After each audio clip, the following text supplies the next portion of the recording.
kaya pala siya delay. Na akala natin, hindi tayo pinakikinggan ni Lord. Bakit pa kung minsan ang tugon ni Lord? Hindi muna. Protection po pala natin yun. Kaya hindi muna. Natuto po tayong maghintay. Magtiyaga po tayo.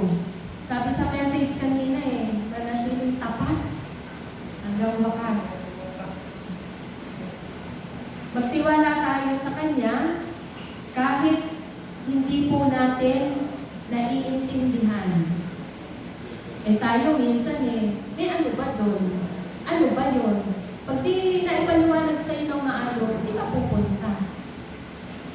Trust Him even when you don't understand. Sabi po ng Kawikaan 3 verse 5, kay Yahweh ka magtiwala, buong puso at lubusan. At huwag kang manangan sa sariling kaloob. Sa Kanya tayo magtiwala. Naalala ko lang po nung bago kami rito, 1994,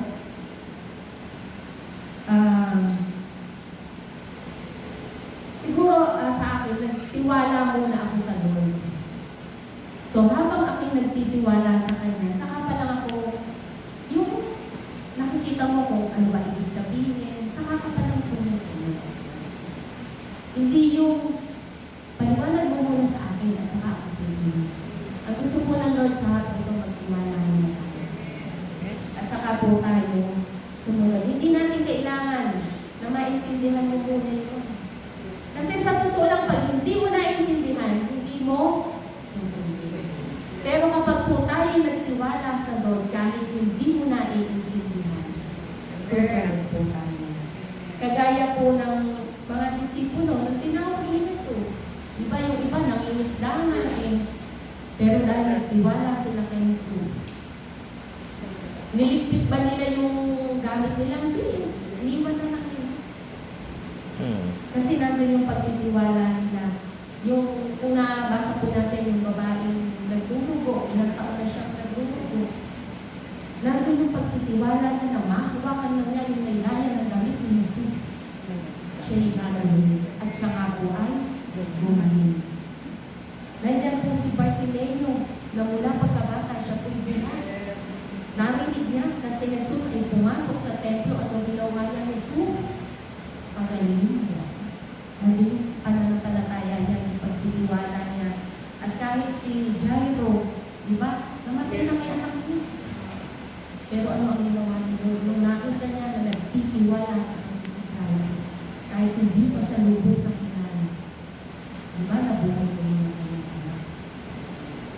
At sa huling verse ko po, sa Marcos 11:24, kaya't sinasabi ko sa inyo, anuman ang hiningi niyo sa inyong panalangin, maniwala kayong natanggap na ninyo yun at matatanggap. Amen. Hindi po importante sa atin na kailangan isisain ng mabuti. Ano ba ang mapapala ko dyan? Bakit kailangan kong pumunta dyan? Dito po sa amin, patotoo ko lang po dito po sa Lord. Ito po sinabi na magluluto tayo. Lahat po ng ating labon, darating na lang dyan. Nandun yung pagkakaisa, yung pagtitiwala ko sa isa't isa. Nung nag-meeting na kami, sabi namin, dito po kasi halos marami po kami intercessor dito sa amin sa church. 16 po kami. Nung nag-meeting po kami ng kababaihan, parang 5 lang yung hindi. Sabi namin, supportahan nyo naman kami sa gawain sa Friday. Hindi kami magbubukas, hindi kami magluluto. Kasi kailangan alam mo na nasa loob namin. Kailangan po yung pagtitiwala natin sa Lord.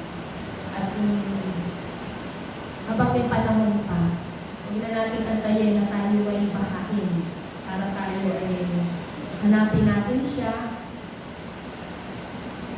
Lord, okay naman ako eh. Nasa mataas kaming lugar. Hindi kami nagugutom. Okay naman kami. Eh, paano po yung iba? Paano yung kapwa natin? Di man natin sila maabot personal, pero sa pamamagitan po ng panalangin, wala pong imposible. At kayang-kaya po silang abutin ang panalangin. Amen. Huwag po tayong magpatumpik-tumpik pa. Diba kapag nga narinig mo yung tinig mo eh, agad eh, tumutuloy ka. Huwag nating isipin palagi yung sitwasyon natin na umulan lang, hindi ka na pupunta sa church. Umulan na, hindi magdala ka ng paano. Kung malakas ang ulan, magdala ka ng extra na kami para makapag-iis ka. Ang importante, yung mga Diyos. Lagi yung pagtitiwala ko. Kasi mamaya hindi mo alam kung ano yung mangyayari sa'yo. Ang importante po, ano yung duty mo sa Lord. Nagampalan mo at ibigay mo yung best.